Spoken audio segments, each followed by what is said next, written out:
विश्वस्तरीय पर्यटन क्षेत्र पुरी स्वर्णाभ बेलाभूमि पर्यटकों भूस्वर्ग पलटि एबे बलियापंडा कैमिलिया होटेल ठारू शुभ पैलेस सम्मुख समुद्र कूल निर्माण होउछि 60 रु ऊर्ध्व कोठा घर तरबरिया भावे बीच रे पाइलिंग करी लुहा छड़ गोड़ी सिमेंट कंक्रीट निर्माण करी राताराति शह शह पिलर निर्माण होउछि।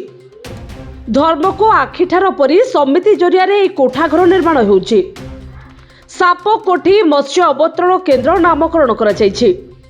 राज्य सरकार को मत्स्य विभाग यहां अनुमति देछि। माछ धरिबा डंगा जाल एवं माछ रखिबा पई ए घर निर्माण करा जाउथिबा एक फ्लेक्स बैनर लगा जायछि। तीनोटी मत्स्यजीवी समिति ए कार्य को सहयोग करुछन्ति। आ सबुठारु गुरुत्वपूर्ण विषय पुरी समुद्र कूल उच्चतम ढेउ पिटी होछि। बात्या सुनामी अंचल भावे पुरी समुद्र रही कोठा निर्माण कार्य स्थानीय लुहा रड व्यवहार हेउथिबारु एहा खूब कम वर्ष भितर समुद्र लुड़ी पवन जोगु छड़ कलंकी लागिबा सहित पिलर को फटाइबा संभावना रही। कम उच्चतार घर प्लेसमेंट निर्माण करा जाई घर भितर एवं बाहर बाली रे पोती दिया जाउछि। समुद्र कूल लुहा रड गोड़ी सिमेंट व्यवहार होई स्थायी निर्माण करा जाउथिले मध्य कथाकथित आत्मघोषित परिवेशविद चुप रहिबा नै साधारण जनता मनरे संदेह सृष्टि होइछि।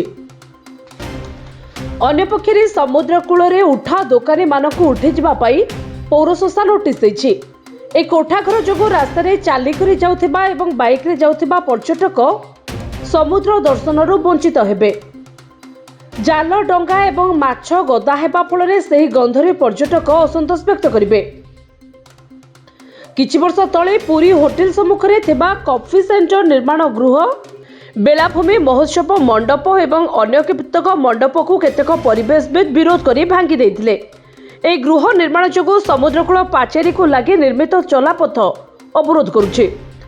समुद्रकूल सौंदर्यकरण नाम कदर्यकरण निर्माण को बुद्धिजीवी नापसंद करछन्ति। डंगा जाल नाम निर्माण होइतिले मध्य आगो को एठारे दोकान हेबा पई योजना चलीछि बोली स्थानीय अंचलवासी कहउछन्ति।